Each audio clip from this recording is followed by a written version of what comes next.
Bienvenue sur cette présentation du SAS EDI. Nous allons vous illustrer le principe d'un flux entrant via le SAS EDI. Au préalable, il convient de procéder à une étape de paramétrage non détaillée dans cette vidéo qui permet de configurer le SAS de données entre le fichier et 16X3. Un profil EDI est utilisé pour donner l'accès aux différents SAS paramétrés aux utilisateurs. Le paramétrage étant terminé, passons à l'illustration. L'intégration via le SAS EDI est bien évidemment batchable. Et pour la démonstration, nous allons passer par le menu Import EDI multifichier. Après saisie du code utilisateur, les imports disponibles pour notre profil EDI sont présentés.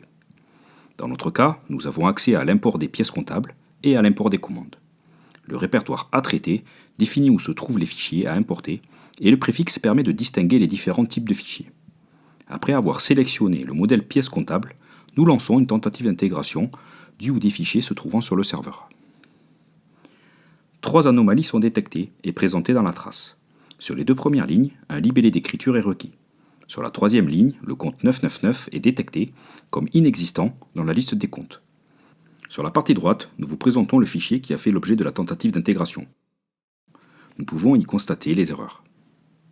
Nous lançons la gestion SAS EDI qui permet d'accéder aux enregistrements intégrés ou en erreur lors des tentatives d'import. Le menu nous permet de sélectionner la transaction pièce comptable qui nous anime aujourd'hui.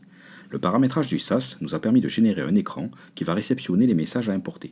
Un écran X3 tout à fait classique et manipulable par tout utilisateur s'ouvre avec en partie gauche les listes organisées par tiroir, messages importés, messages en erreur, et sur la partie droite, un formulaire contenant le détail des enregistrements. Nous allons sélectionner le message numéro 9 en erreur à la date du jour. Nous pouvons constater que le fichier source du message en erreur est rappelé dans la liste gauche et dans le formulaire à droite. Sur la partie droite, nous retrouvons les 3 erreurs avec un bouton nous permettant de revenir sur la trace. En cliquant sur le bouton erreur, nous retrouvons également les 3 erreurs. À tout moment, nous pouvons déclencher un contrôle permettant de vérifier si le message est correct pour son importation. N'ayant encore fait aucun correctif, nos 3 messages d'erreur apparaissent. Procédons maintenant à la correction des 2 premières lignes en erreur. Nous ajoutons les libellés manquants et redéclenchons un nouveau contrôle. La dernière erreur sur compte inexistant apparaît toujours, mais les 2 premières ont bien disparu. Tant que le contrôle n'est pas passé complètement, le bouton import reste grisé. Après correction du compte, le contrôle est désormais OK et le bouton import devient accessible.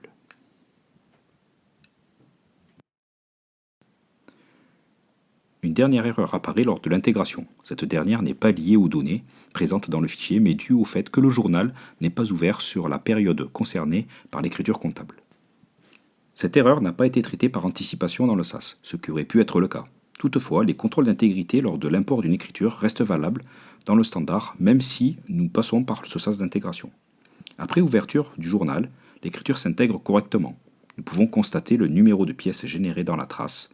Ce numéro de pièce se retrouve également dans le SAS. Désormais, le message concerné passe dans le tiroir des messages intégrés. En conclusion, nous pouvons constater que le SAS est accessible pour les utilisateurs métiers qui peuvent agir, compléter, corriger les erreurs d'intégration sans avoir besoin de la DSI. Des contrôles supplémentaires peuvent être programmés pour faciliter l'intégration et guider l'utilisateur en cas d'erreur. Enfin, l'historique des messages permet de superviser les intégrations, même si elles sont programmées en batch.